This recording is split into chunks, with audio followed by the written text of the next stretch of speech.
Second class coach. उस ज़माने में 2 की सीट पे 6-6 जने बैठते थे। टीटी आता है और टिकट मांगता है। ये इंजीनियर साहिबा टिकट निकालती है। वो देखते देखते बोलता है कि नीचे आपसे नहीं मांग रहा हूँ मैं, नीचे जो आपके बर्थ के नीचे जो बेटी बैठी है उसको बाहर निकालो। तो वो भी चौंक जाती है और देखती है एक छोटी बच्ची 13-14 साल की डर के मारे कांपती हुई बर्थ के नीचे बैठी है। वो बाहर बोलती है कि तेरा टिकट कहाँ है? तो उसके पास तो कोई टिकट नहीं होता है। वो उसकी स्थिति देखकर वो इंजीनियर साहिबा क्या करती है, वो उनको बोलती है कि इस बच्ची का आप बॉम्बे टू बेंगलोर तक का पूरा किराए का टिकट दे दीजिए, इस बच्ची को छोड़ दीजिए। वो पूरा टिकट पड़ती है। वो टीटी बोलता है कि आप इसको 10 रुपये दे दीजिए, इसके काम आएगा, टिकट के ऊपर है। इन्होंने बोला नहीं, आप इनकी पूरी टिकट दे दीजिए। उसके बाद वो बच्ची को पास में बिठाती है और धीरे धीरे बच्ची को खाना वाना खिलाती है और बच्ची को पूछती है कि बेटा तुम कौन हो?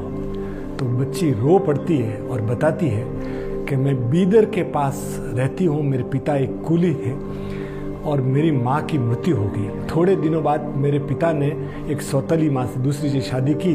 अभी मेरे पिता की भी मृत्यु हो गई और मेरी सौतेली माँ मुझे बहुत तंग करती है और मैं घर पे रहने की स्थिति में नहीं हूँ। और वो रोने लगी। तो इन्होंने उसको सांत्वना दी। बेंगलोर स्टेशन आ गया। इंजीनियर साहिबा नीचे उतरी और अपनी कार में बैठ गई, पर वो शीशे से देखती है कि वो बच्ची दूर खड़ी रो रही है। इनसे रहा नहीं जाता। ड्राइवर को बोलती है कि उस बच्ची को लाओ, मेरे कार में बिठा दो। और कार में जैसे बिठाता है, आप सुन के ताज्जुब करेंगे, वो इंजीनियर कौन थी मालूम है? वो इंजीनियर है सुधा नारायण मूर्ति, इन्फोसिस की मालकिन नारायण मूर्ति की मिसेज, और दुनिया में इनको खुद को पद्मश्री मिला हुआ है।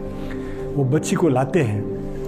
लाने के बाद वो सीधा एक शेल्टर होम जो इनके खुद के द्वारा चलाया जाता है, वहाँ एक मिस्टर राम होते हैं, उनको बोलते हैं कि बच्ची को संभालना। बच्ची की पढ़ाई में रुचि देखकर राम बोलते हैं कि मैडम ये पढ़ाई करना चाहती है। तो मैम बोलती है कि इसको पढ़ाई का मैं स्पॉन्सर कर देती हूँ, उसको पढ़ाई करा दो। पढ़ाई कराते हैं। उसके बाद जब कॉलेज का समय आता है तब ये बोलती है कि मुझे आत्मनिर्भर बनना है, मैं कंप्यूटर का डिप्लोमा करूँगी। मैं ये बोलती भी है कि तो हायर स्टडीज़ का भी मैं स्पॉन्सर कर देती हूँ। बोले नहीं, मैं खुद कंप्यूटर। और वो 3 साल कंप्यूटर कोर्स करती है वो बच्ची, और वो लेटर लिखती रहती है। और वो बच्ची बाद में एक दिन इनको समाचार देती है कि मुझे यूएस से कॉल आया है और मैं यूएस जा रही हूँ। तो ये भी बहुत बिजी रहती है सुधा जी बहुत खुश होती है, बात चल जाती है। और उसके बाद कई साल बीत जाते हैं। यदा कदा चित्रा का मेल आता रहता है कि आज मैं न्यूयॉर्क में हूँ, आज मैं वॉशिंगटन में हूँ, यानी दुनिया के कई शहरों में, न्यूयॉर्क यूएस में वो घूम रही है। थोड़े सालों बाद सुधा नारायण मूर्ति को कन्नड़ कुटा, यानी कन्नड़ जो रहते हैं, कन्नड़ जो यूएस में, वो एक व्याख्यान के लिए बुलाते हैं। वहाँ सुधा जी जाती है। इनका पूरा का व्याख्यान होता है। पूरा होने के बाद जब वो होटल में आती है और रवाना होने के समय, जब बिल पेमेंट करने के समय आती है, तो वो काउंटर पे जाती है। तो वो बोला जाता है कि मैम आपका पेमेंट वो पीछे खड़ी बेटी ने कर दिया है। वो सुन के चौंक जाती है और पीछे मुड़ के देखती है तो छोटे बालों वाली साड़ी पहने हुई वही चित्रा वहाँ खड़ी हुई। वो जैसे ही उनको देखती है, आके सीधा इनके गले घुल जाती है और आंखों में उसके आंसू और इनके भी आंखों में आंसू। बोले बेटी तू इतनी तरक्की कर गई, खुश हुई।